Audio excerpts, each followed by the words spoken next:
Bismillahirrahmanirrahim. Assalamualaikum warahmatullahi wabarakatuh. Alhamdulillahilladzi bini'matihi tatimmus shalihat. Saudara-saudaraku yang dimuliakan oleh Allah Subhanahu wa taala. Di antara bentuk kasih sayang Allah Subhanahu wa taala, Ia melimpahkan pahala berlipat ganda kepada hamba-hambanya. Meskipun amalan yang dilakukan terlihat kecil dan sederhana.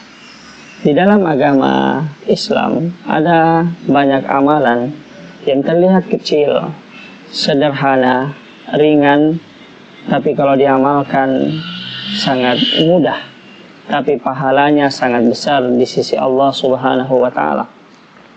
Di antaranya adalah sholat subuh berjamaah dan menjaga adab-adabnya. Sebagaimana hadis yang diriwayatkan oleh At-Tirmizi di dalam sunannya dari sahabat Anas bin Malik radhiyallahu anhu, Rasulullah sallallahu alaihi wasallam menuturkan, "Man shallal ghada fi jama'atin summa qa'ada yadhkurullaha hatta tatlu'a asy-syams." Barang siapa yang sholat subuh berjamaah di masjid, lalu kemudian dia duduk berzikir sampai kapan? Hatta tatlu asy-syams, sampai kemudian matahari terbit. Summa shalla raka'atain, lalu kemudian dia sholat 2 rakaat ringan saja. Di rakaat pertama bisa membaca surah Ad-Duha atau surah Al-Kafirun, dan di rakaat kedua bisa membaca surah Al-Ikhlas. Kanat lahu ka'ajri hajjatin wa umrah tammatin tammah. Pahalanya sama dengan menunaikan ibadah haji dan umrah, sempurna dan sempurna.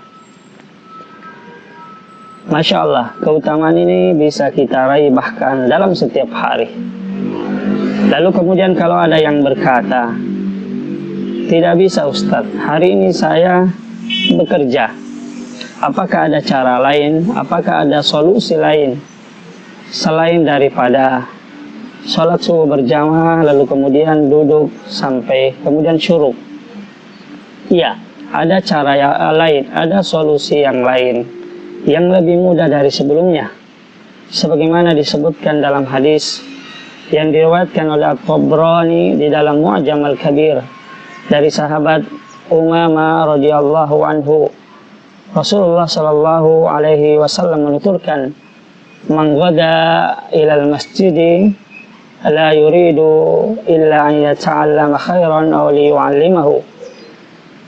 Rasulullah sallallahu alaihi wasallam menuturkan bahwa barang siapa yang berjalan ke masjid tidak ada maksud dan keinginannya kecuali untuk mempelajari kebaikan, kecuali untuk duduk di dalam majelis ilmu ataupun mengajarkannya, kana lahu ka'ajri hajjin tamman hajjatahu, kecuali dia mendapatkan pahala haji yang sempurna hajinya. Saudara-saudaraku yang dimuliakan oleh Allah Subhanahu wa taala. Lalu kemudian kalau ada lagi yang berkata, "Tidak mungkin Ustadz, pulang dari kerja itu capek, tidak mungkin bisa sholat maghrib berjamaah, apalagi duduk sampai sholat isya sambil mendengarkan kajian. Apakah ada cara yang lain? Apakah ada solusi yang lain untuk mendapatkan pahala haji?" Iya, masih ada cara yang lain, masih ada solusi yang lain yang lebih ringan dari sebelumnya. Sebagaimana hadis yang diriwayatkan oleh Abu Daud dalam sunannya dari sahabat Abu Umamah radhiyallahu anhu, Rasulullah sallallahu alaihi wasallam menuturkan, "Man kharaja min baitihi mutatahhiran ila salatin maktubatin kana lahu fa ajruhu ka ajri hajjin wa umrah."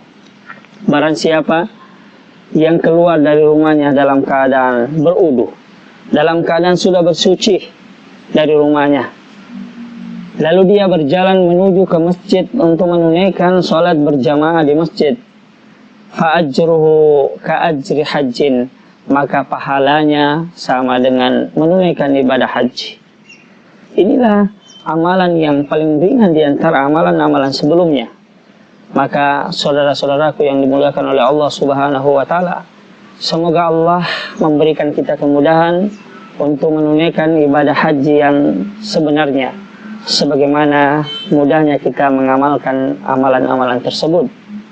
Wallahu a'lam bishawab.